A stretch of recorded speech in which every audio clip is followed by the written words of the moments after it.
I don't think about colour. Isn't it funny? People say to me, how do you get such lovely colours? And they just... I don't understand how I work, I don't understand anything, except that I usually finish up with something. This was Fred Yates's final home in France, in La Motte-Chalençon, near Avignon. He rarely settled for long and owned many other houses since moving to France in 1990, interspersed with spells in the UK in Brighton, Marazion, Foy and Frome. I started cutting lawns in Cornwall for 50p an hour. And then I started painting the houses. That's when I started.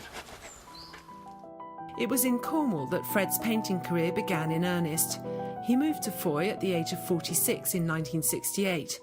Manchester-born, he's sometimes referred to as a happy Lowry and came runner-up in a football painting competition with Lowry, who he admired. Having fought and endured a war in which his twin brother Arthur died, he rejected a career his family approved of in the insurance business and trained to teach art. I was very unhappy teaching. It gave me the courage. If you're unhappy, it's a positive decision. You walk out. If I hadn't been unhappy, I would have still been teaching. You asked me what I was going to paint. I knew I was going to paint the north of England, but it just grows like mushrooms. We had to paint every day.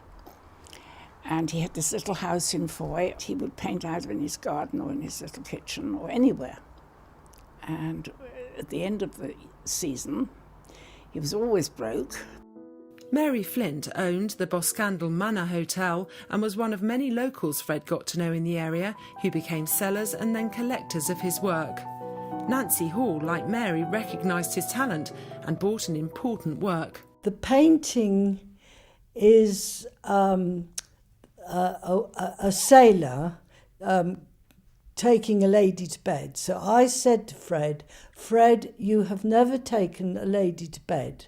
So he said, "What do you mean?" So I said, "Well, if you were getting into bed, the lady would be looking at you." So he said, "She's very shy." The Sailor's Night Out sold to Nancy and Fred's first one-man show in Plymouth in 1976. It marked a departure from the landscapes and buildings he traditionally painted. Now he was making serious art out of light comedy. His love of music hall songs and slapstick added to that. I think my paintings echo the colours of fairgrounds. I'm sure they do. I'm a fun man, and even if I'm painting the Manchester streets, I always put a little nude boy in, or a little, just, you know, they have little urchins running around and just run out of the house without their trousers on. And that's life. Fred often put lots of people in his paintings, something that could refer to his sadness at not having his own family. He liked painting ladies in their Sunday best. He could mimic themes like Impressionism or individual artists such as David Hockney. He also painted his own imaginary world of fairies and mythical scenes. His style proper evolved according to where he lived. Foy and the life around the town was an inspiration for 15 years.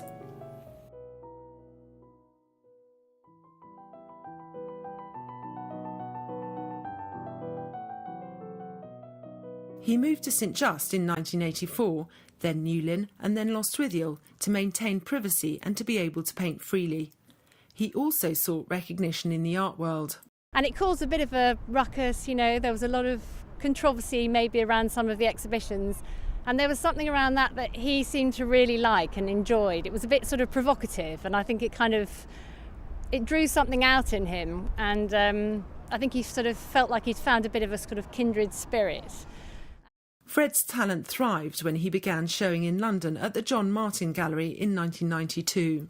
John gave him his whole ability to be Fred Yates, I think. He really couldn't believe that he was going to be a great artist, because I think he was. Fred was due to move back from France to Frome shortly before he died. He worked tirelessly to the end. There's something magical about saying, when I've gone, there's a surprise for the world.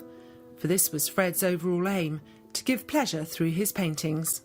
Sometimes when I've done a painting, and this is the counterdoin of not of success but of how I feel, I look at a painting and I say, cool, if I'd seen that in a shop I'd have bought it. And I've got it free. Isn't that nice?